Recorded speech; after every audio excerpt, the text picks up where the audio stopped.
Olá, meu nome é Thaís Tosati. Esse é um vídeo bastante especial e aí eu preciso dar alguns recadinhos do coração para você que vai começar a assistir esse vídeo. Esse vídeo ele foi pensado especialmente para profissionais. Mas claro, se você não é terapeuta e se você nem pensa em se tornar terapeuta, não tem nenhum problema você assistir esse vídeo. Pode ser que você não entenda um monte de coisa, pode ser que você entenda alguma coisa, porque talvez você já pesquise dentro dessa área das coisas que eu vou dizer, mas principalmente, se em algum momento desse vídeo você começar a sentir um mal-estar sem explicação, náusea, uma certa vertigem, ou uma sensação de que você está aqui, mas não está, eu peço que você pare de assistir esse vídeo e ligue para o número 188, que é o Centro de Valorização da Vida. Por quê? Porque o tema que eu vou trazer aqui hoje, ele vai tocar muito em pontos ligados aos abusos de uma forma geral, sexual, psicológico, emocional, físico, e pode ser que você seja engatilhado. Para você que não faz ideia do que esse termo significa, engatilhar é quando você entra em contato com um conteúdo que pode te levar para memórias do passado. E tem uma coisa aí no seu corpo que pode achar que você está no passado, e aí você sai do aqui agora e pode começar a entrar em sofrimento. Você pode sentir tristeza, raiva, angústia ou sintomas físicos. Você pode ter náusea, você pode ter um mal-estar, pode ficar se sentindo meio zonzo e ficar achando, deixa pra lá, vou vendo. Não faça isso, por favor, pelo seu autocuidado, pela sua saúde. Eu estou deixando esse vídeo como uma visualização pública para que isso possa chegar a mais profissionais. E aí, claro, eu perco a mão sobre algumas pessoas que vão assistir, podem não ser profissionais. E mesmo os profissionais que se sentirem mal em algum momento desse vídeo, para de assistir. Liga para um 188, porque é uma forma de você ter uma escuta qualificada. E por que é importante ter uma escuta qualificada se eu fui engatilhada em alguma coisa do meu passado? Porque quando a gente tem uma escuta qualificada, a gente volta para o presente. E é muito importante que você volte para o presente. E voltar para o presente não é só um desejo. Você precisa fazer alguns exercícios de respiração, ter uma escuta qualificada onde você possa ter apoio emocional. Pode ser que você conheça como é que você consegue se aterrar. O que é aterrar? É estar no presente. Claro que tudo que eu estou falando aqui é de uma forma superficial. Eu não vou explicar nada tecnicamente, mas é da minha responsabilidade te dizer que sim, esse vídeo, eu nem sei se vai dar para fazer um só, talvez eu faça mais. Você pode ser engatilhado, ir para memórias do passado e ficar aí num looping de sofrimento e forçando a barra ouvindo esse vídeo porque talvez você ache interessante. Então, cuide-se e na hora que você estiver no presente e sentir vontade, salva esse vídeo para assistir mais tarde, assiste depois, sentiu mal de novo, desliga e vai buscar ajuda, ou talvez você já saiba como se ajudar em situações de engatilhamento. Não há motivo para nenhum constrangimento caso você seja um profissional de saúde mental e sinta que o conteúdo desse vídeo não bateu bem em você. Isto é humano, não está sob o nosso controle, ok? Então, meu nome é Thaís Tosati, eu sou psicoterapeuta, eu atuo há 8 anos, já passei por diversas técnicas, mas a minha principal atuação tem sido no resgate da criança interior, e isso significa olhar para traumas do passado. De uma forma natural geral, eu fui me especializando no atendimento de sobreviventes de abuso, porque os meus clientes começaram a trazer memórias de abuso, especialmente abuso sexual, nas primeiras sessões de outras técnicas que eu já trabalhei, quando eu comecei a atender, que era a técnica do renascimento. E isso fez com que eu fosse estudando por conta própria, porque não achava profissionais e consegui estudar. E a pessoa, né, que eu tive contato sobre abuso sexual infantil foi a psicóloga britânica Christiane Sanderson, com 35 anos de experiência em atendimento e treinamento de profissionais que atendem sobreviventes de abusos como um todo, especialmente o abuso sexual infantil. Então, por que eu estou te contando isso? Porque hoje eu vou contar nesse vídeo, que eu não sei se vai dar para fazer um só, talvez eu faça mais de um, porque eu tenho 18 páginas de Google Docs aqui, com as notas que eu peguei do workshop que eu fiz com a Christiane Sanderson no dia 3 de fevereiro de 2024. Ela lá da Inglaterra, junto com uma instituição de Brighton, organizou um workshop online para terapeutas. Eu desconfio que eu era a única brasileira que estava lá. E nesse workshop ela trouxe informações muito importantes. Eu venho estudando e acompanhando a Christiane Sanderson desde 2016, quando eu fui apresentada a ela na minha formação de orientadores de autossuficiência com a doutora Eleanor Luzes. A doutora Eleanor falou, olha, a profissional que eu indico sobre abuso sexual infantil, porque na nossa formação nós tivemos um módulo inteiro sobre abuso sexual infantil, e a Eleanor disse, estude Christiane Sanderson, ela é a grande referência de abuso sexual infantil no mundo. E foi o que eu fiz, e calhou de eu fazer esse workshop com a Christiane. Eu fiquei muito feliz, foi a realização de um sonho, porque a maioria das pessoas que eu estudo, elas já morreram, e poder ver a Christiane ao vivo, escutá-la, foi um presente. E como retribuição desse presente que eu recebi, eu vou partilhar aqui coisas muito importantes que ela trouxe nesse workshop. Quem me conhece de perto sabe que eu sou a louca do compartilhamento. Eu gosto muito de compartilhar as coisas que eu aprendo, especialmente coisas tão importantes de um tema que eu sinto que é muito pouco falado, por todos os tabus que envolvem o abuso como um todo, a negligência de adultos, especialmente no Brasil, né? Porque o abuso sexual no Brasil, na infância em geral, ele acontece dentro de casa, e esse é um tabu muito grande no nosso país, infelizmente.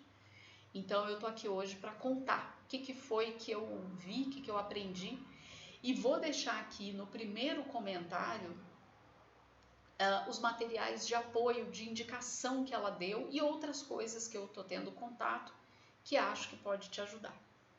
Um outro aviso que eu vou te dar é que eu vou falar por cima, então eu não vou entrar em detalhes. Se você não conhece determinado tema, assunto que eu trouxe aqui, coloca no Google o que é isso, o que isso significa, e vá aprofundar sobre isso. Aqui eu vim te trazer o furo da reportagem, eu vim te trazer a notícia quente do que a Christiane Sanderson trouxe nesse workshop, inclusive do livro dela que nem foi publicado ainda, que vai ser publicado daqui a 4 dias, no dia 21 de fevereiro, é o que está, pelo menos na Amazon, anunciando o lançamento do livro dela. Infelizmente a Christiane Sanderson só tem um livro traduzido em português. E então é isso, eu vou trazer informações novas, mas eu não vou aprofundar em nada. Quem vai aprofundar, se quiser aprofundar, se achar que isso é relevante na sua vida profissional, é você. E inclusive eu não me disponibilizo a responder perguntas. Vai ser muito legal se você comentar o que você achou desse desse conteúdo, se te ajudou de alguma forma, mas eu não me comprometo em responder dúvidas específicas, porque eu estou fazendo esse vídeo porque essa é a minha disponibilidade de tempo.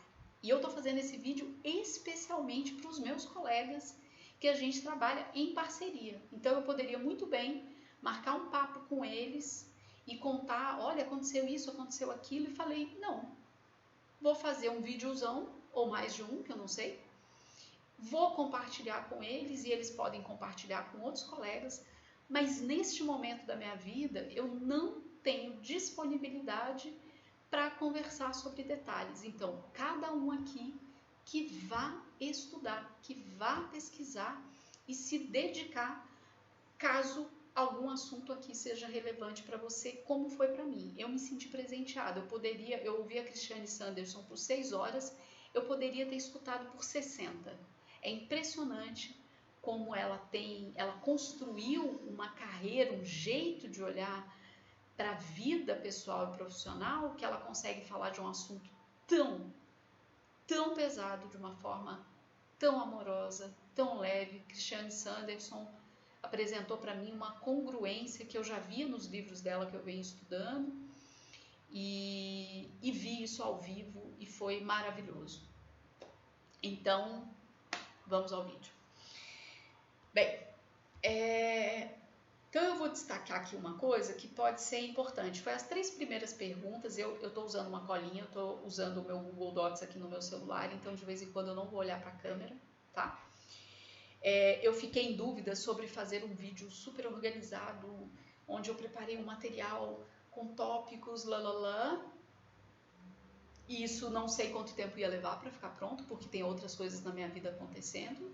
E eu pensei bem, melhor fazer o feito do que o bem feito, não é mesmo?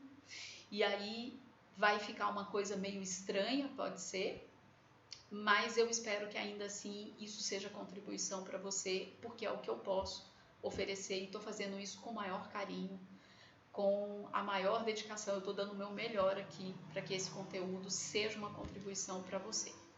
Então, as 3 primeiras perguntas que a Cristiane Sanderson fez quando começou o workshop foi: quem aqui trabalha com sobreviventes de abuso? Segunda pergunta: quem aqui trabalha com os princípios do cuidado informado do trauma? Quem aqui está consciente sobre as dinâmicas de poder no consultório? Bem, e aí, conforme o workshop aconteceu, ela foi respondendo algumas perguntas e depois dividiu a galera em grupo.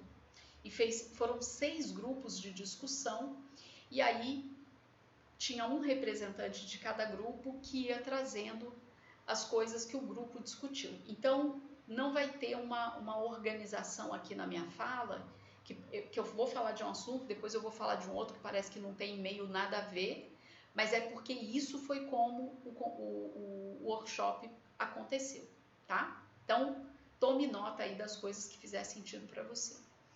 Uma coisa que a Cristiane já chegou falando, né? Começou esse workshop quando a gente está atendendo um cliente que ele está engatilhado, ou seja, ele está lá no passado, a gente precisa aterrar esse cliente ou paciente, depende de como você chama.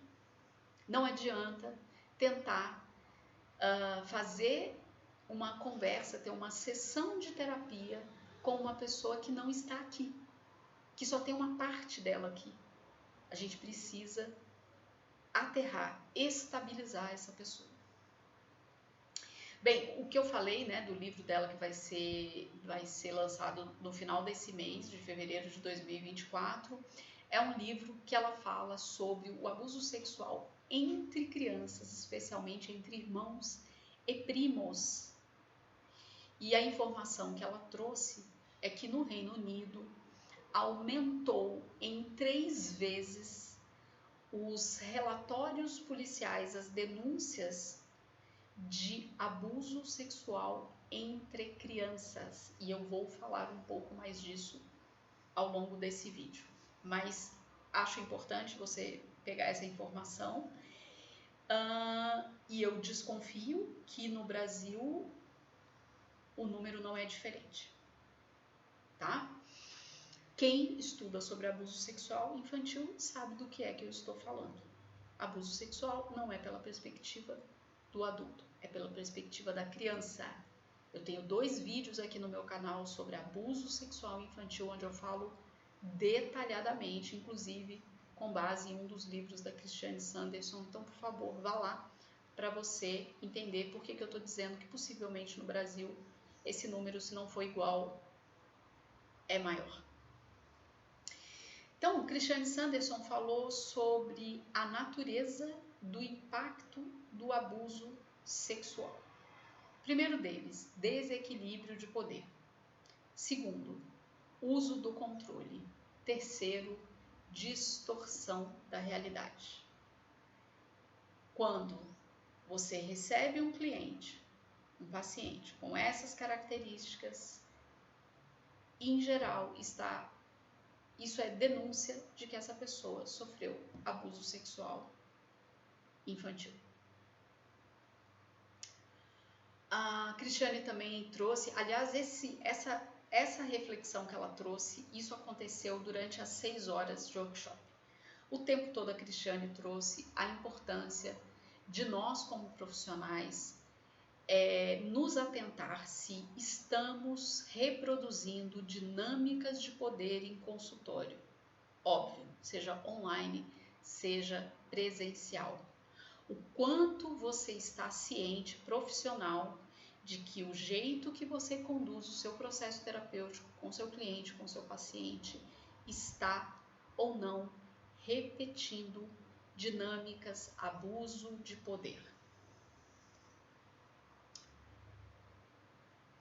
Outra coisa que ela destacou, a importância de olharmos para o sobrevivente como um ser único.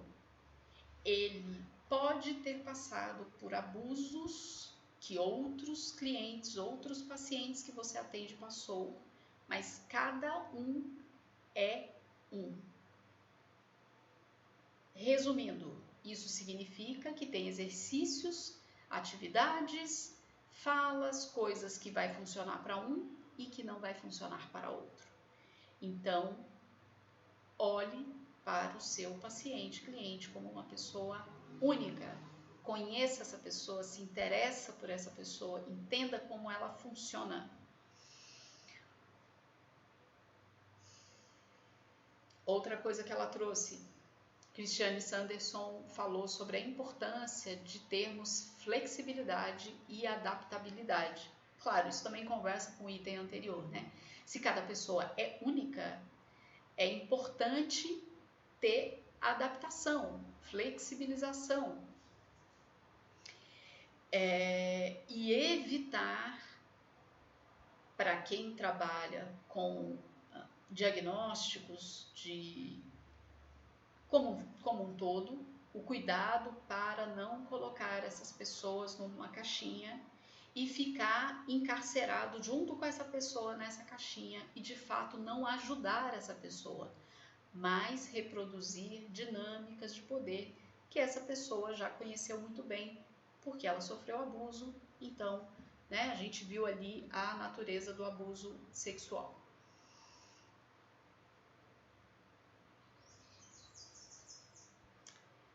A Christiane trouxe uma coisa bem importante, é observar, a gente no atendimento observar que a vergonha pode ser aumentada a depender de onde essa pessoa vem, cultura, religião. Então ficar muito atento sobre esse sentimento de vergonha em consultório. E aí ela falou mais uma vez, né, que quando a gente recebe uma pessoa em sofrimento, ela possivelmente vai estar engatilhada e não adianta a gente querer que ela tenha uma resposta cognitiva como alguém que não está engatilhado. E ela falou, inclusive, de algumas pessoas, alguns profissionais que acham assim, essa pessoa está me irritando, me provocando, como se fosse um adolescente. E ela falou, bem, quando uma pessoa está engatilhada, você precisa estabilizar e aterrar essa pessoa, inclusive fazer exercícios junto com ela.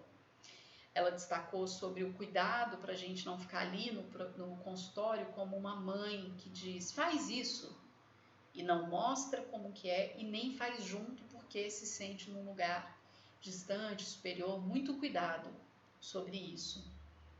Então a importância de aterrar essa pessoa e parar de ficar fazendo determinadas perguntas esperando uma resposta de alguém que está cognitivamente estabilizado e relaxado e tranquilo, ok?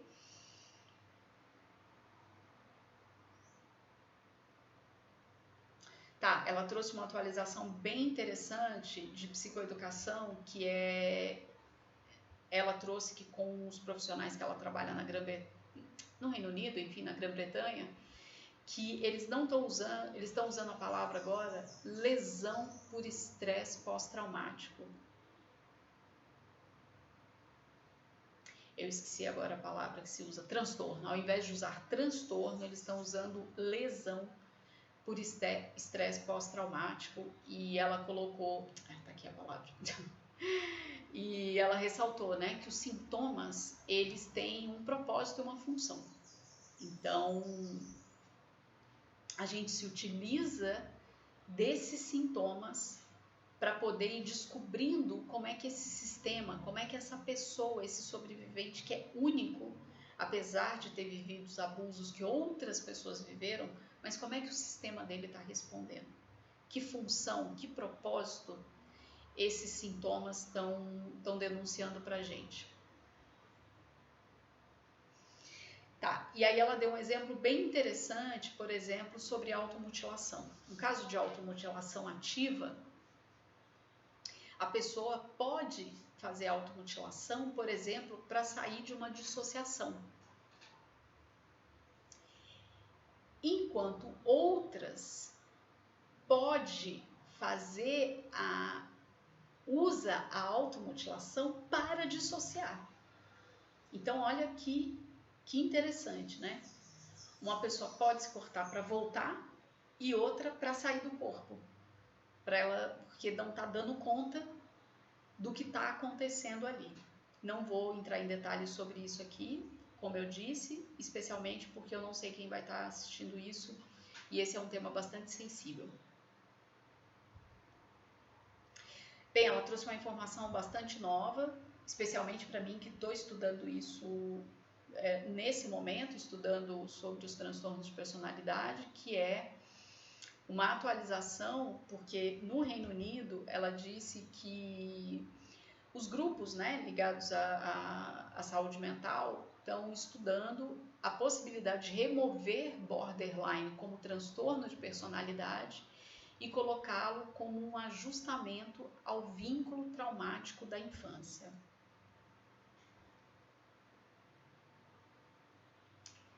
Aqui ela falou de uma coisa muito importante, que uma das coisas que acontece com os sobreviventes, que aconteceram, é o silenciamento.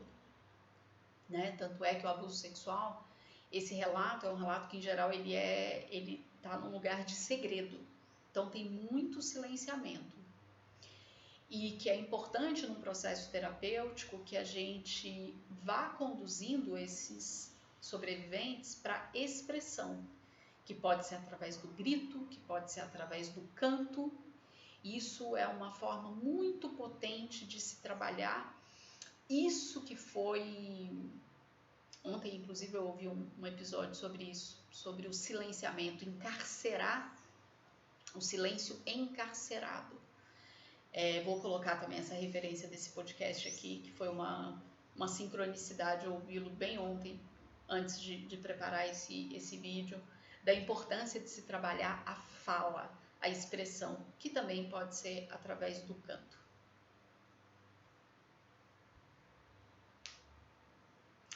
Tá, e aí ela trouxe uma outra coisa importante, é que a depender da situação ali de sobrevivente, se ele começa a acessar a raiva e ele começa a expressar em consultório, alguns terapeutas costumam não dar conta disso e dar um jeito ali de silenciar a pessoa, porque ela profissional não lidou com as próprias questões ligadas à raiva. E aí, quando ela assiste alguém expressando raiva, isso mexe nas questões dela.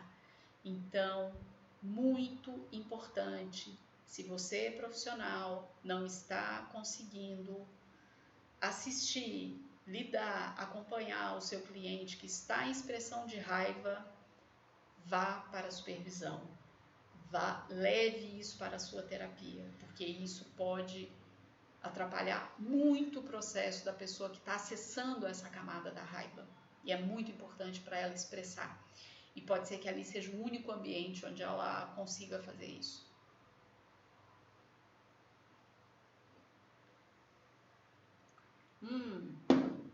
Cristiane trouxe uma coisa muito nova para mim, que é atenção ao cenário que você atende, o estilo de roupa que você usa e acessórios, porque para alguns sobreviventes, como eles conviveram muito com imprevisibilidade, insegurança, incerteza, no consultório ter previsibilidade e repetição, isso pode ser muito importante como construção de segurança dentro dele a partir da experiência do consultório. Então, ter o mesmo cenário, ter o mesmo estilo de roupas e acessórios. Ela inclusive contou uma coisa muito engraçada. Ela falou que muita gente acha, muitos pacientes dela acham que ela só usa cor azul, porque esse foi um estilo, um jeito que ela arranjou de manter uma previsibilidade para os pacientes dela. Então, em geral, ela está sempre de cor azul e sempre com o mesmo cenário. E isso ajuda muitos dos sobreviventes a entrar em contato com esse lugar de previsibilidade, de rotina, e isso pode trazer uma calma e um relaxamento também dentro do espaço terapêutico.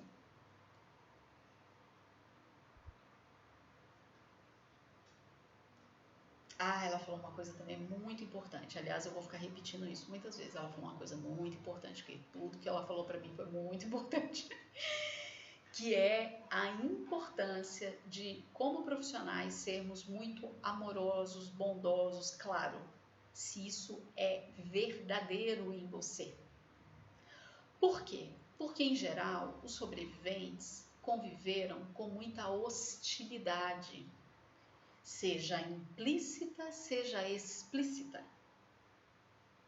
Então, estar num ambiente com uma pessoa que apresenta bondade, generosidade, tranquilidade, também é uma forma de contribuir para que esse sobrevivente se sinta seguro, protegido, para ele ser ele mesmo.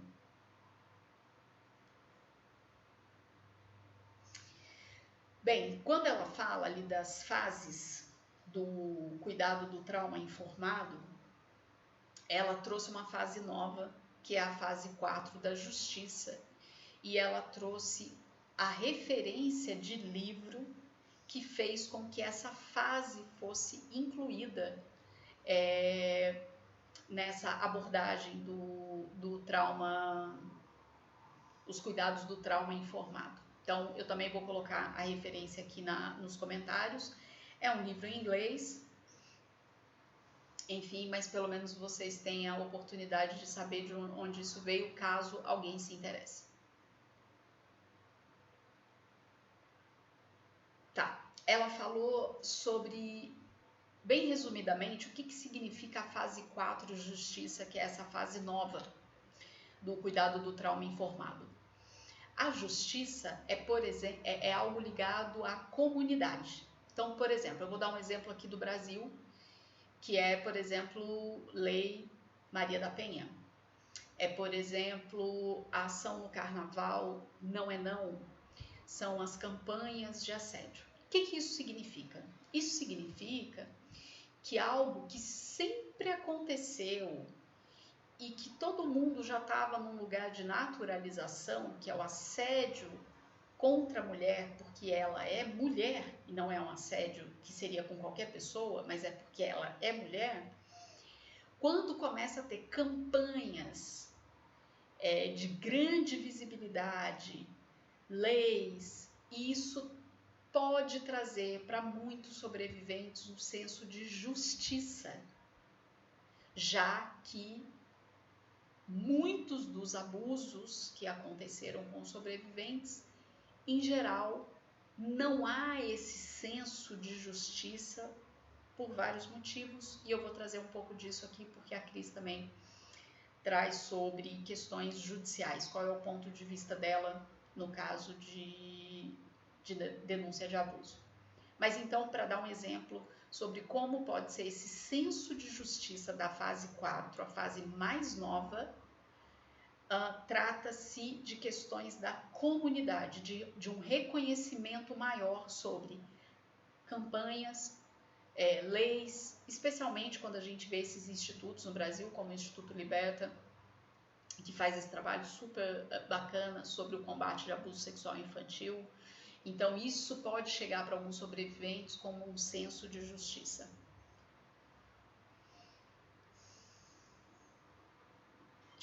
Isso também é muito interessante. Que é o seguinte, ela contou que para alguns sobreviventes é muito difícil começar a fazer a terapia no tete-a-tete, né? Que é olhando para uma pessoa, olhando para o terapeuta.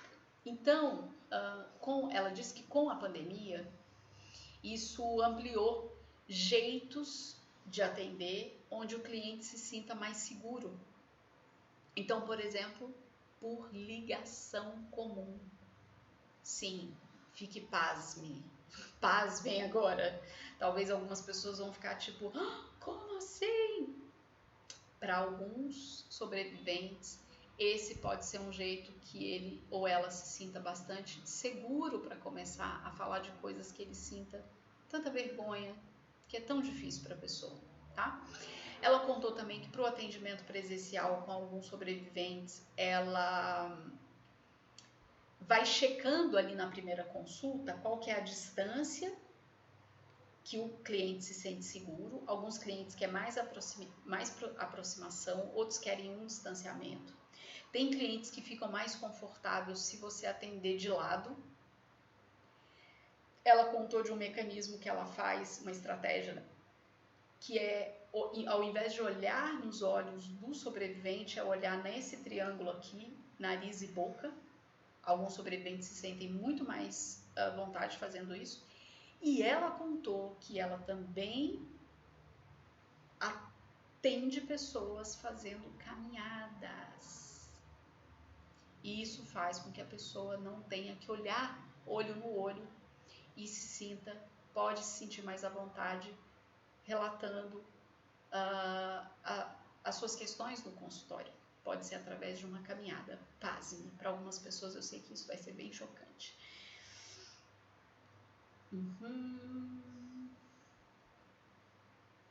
Tá, aqui ela vai falar sobre como é que nesses 35 anos de atuação, o que hoje ela se posiciona quando um sobrevivente diz para ela que vai abrir uma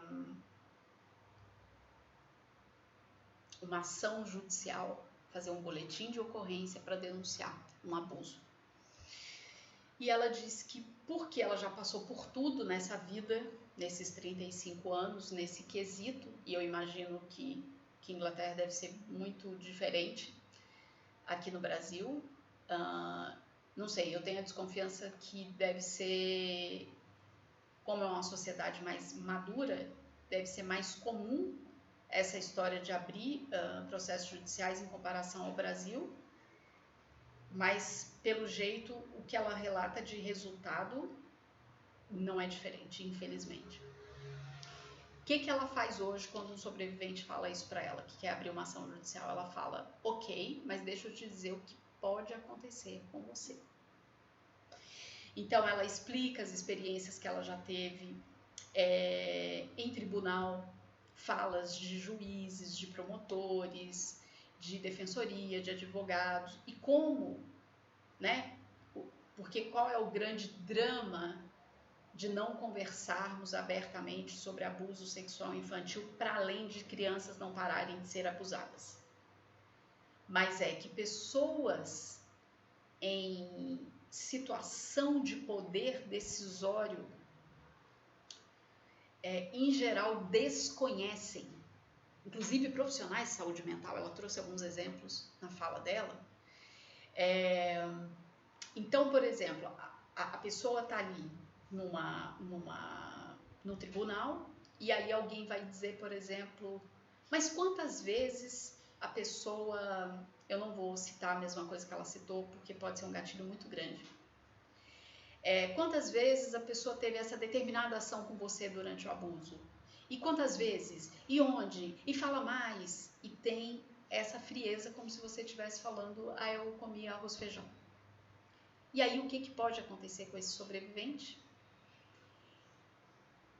Ele engatilha, dissocia e começa, por exemplo, a não conseguir falar ou ter uma fala como se estivesse inventando.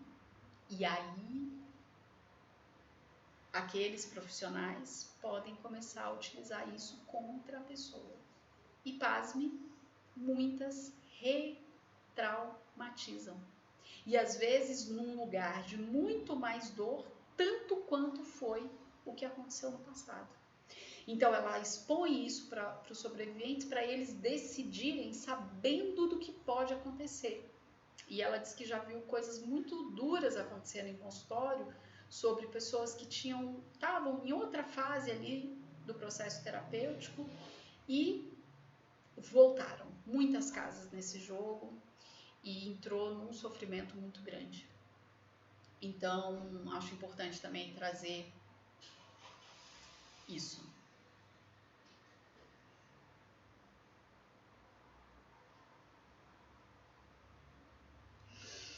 Muito interessante isso. Ela falou, tem alguns sobreviventes que têm muita pressa para falar sobre a sua história, sobre o seu trauma, e às vezes é uma decisão do próprio sobrevivente.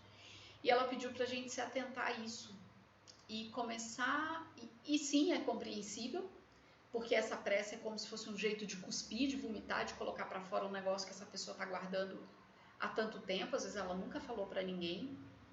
Mas também é importante que a gente vá conduzindo o processo terapêutico de forma que às vezes a pessoa escolha uma parte da história e fala muito calmamente e observe as sensações, os sentimentos, para poder processar isso, ter a oportunidade e não simplesmente cuspir e vomitar.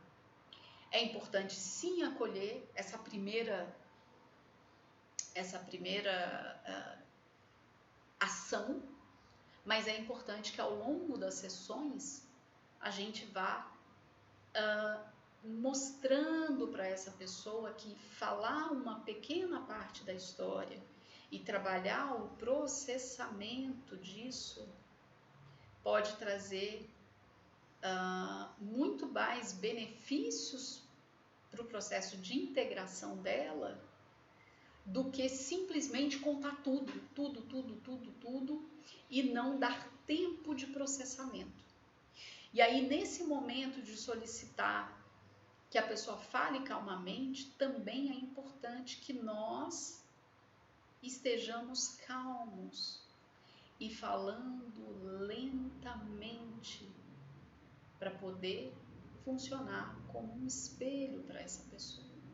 Eu achei bem interessante isso que ela trouxe.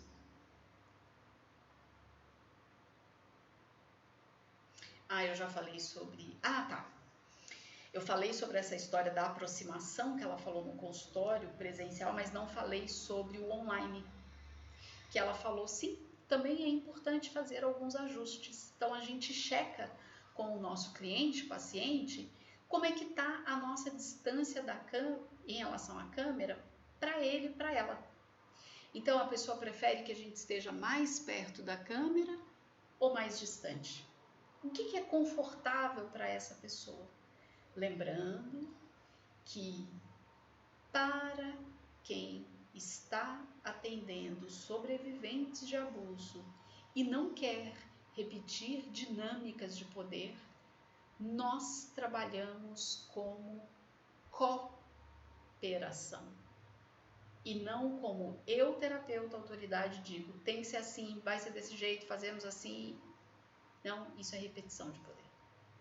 Então, fazer esses ajustes, que parece uma coisa besta, pode fazer toda a diferença para que nós criemos um espaço terapêutico seguro, previsível e com proteção para essa pessoa, ainda que seja online.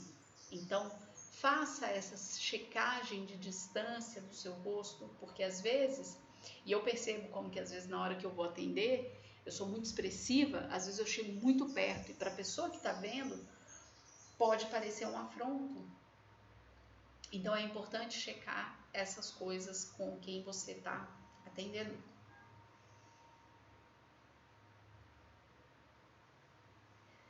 Tá, eu vou fazer o seguinte, esse vídeo já está com 41 minutos, então essa vai ser a parte 1. E eu vou começar a fazer a parte 2 e eu vou falar sobre o conteúdo do livro dela que vai ser lançado no dia 21 de fevereiro. Eu vou falar um pouco mais dele. Então, obrigada por ficar até aqui e agora vamos para a parte 2.